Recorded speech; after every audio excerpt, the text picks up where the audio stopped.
रास्ते के भूत की कहानी। मैं दिल्ली के एक फैक्ट्री में साफ सफाई का काम करता हूँ।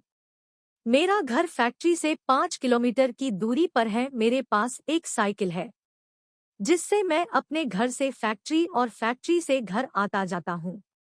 एक दिन जब मैं फैक्ट्री से घर जा रहा था तो रास्ते में मुझे एक लड़की दिखाई दी और वह मुझे घूर घूर के देख रही थी। मैं उसे टालते हुए अपने घर की ओर निकल पड़ा। दूसरे दिन फिर वही लड़की मुझे उसी जगह पर दिखाई दी और वह मुझे फिर से घूरने लगी। फिर भी मैंने उसकी तरफ पलट के नहीं देखा और अपने घर की ओर निकल पड़ा। मैं उसके पास रुका भी नहीं क्योंकि मुझे उस लड़की से डर लग रहा था।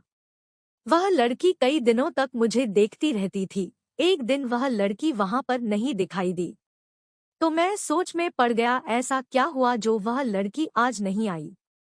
फिर मैं अपने घर की तरफ निकल पड़ा। एक हफ्ते बाद मेरे घर पर एक चिट्ठी आई और मुझे पता चल गया था कि यह चिट्ठी उसकी ही है।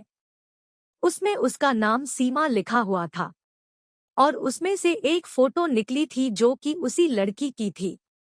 मैं चौंक गया कि उसे मेरा पता कैसे चला। उस चिट्ठी में लिखा हुआ था कि कल जब फैक्ट्री से निकलो तो जहां पर मैं खड़ी रहती हूं वहां पर मेरा इंतजार करना।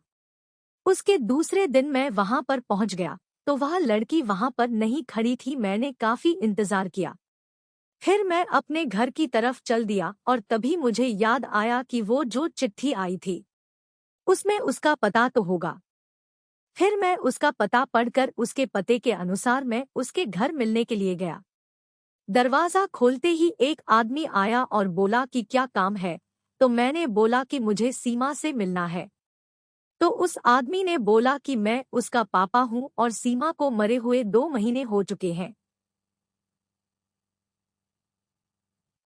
मेरे हाथ पांव कांपने लगे। मैं सोच में पड़ गया कि वह लड़की जो मुझे रास्ते में मिली थी और जिसने मुझे चिट्ठी भेजी थी वह कौन होगी। मुझे लगा कि वह उसकी आत्मा होगी।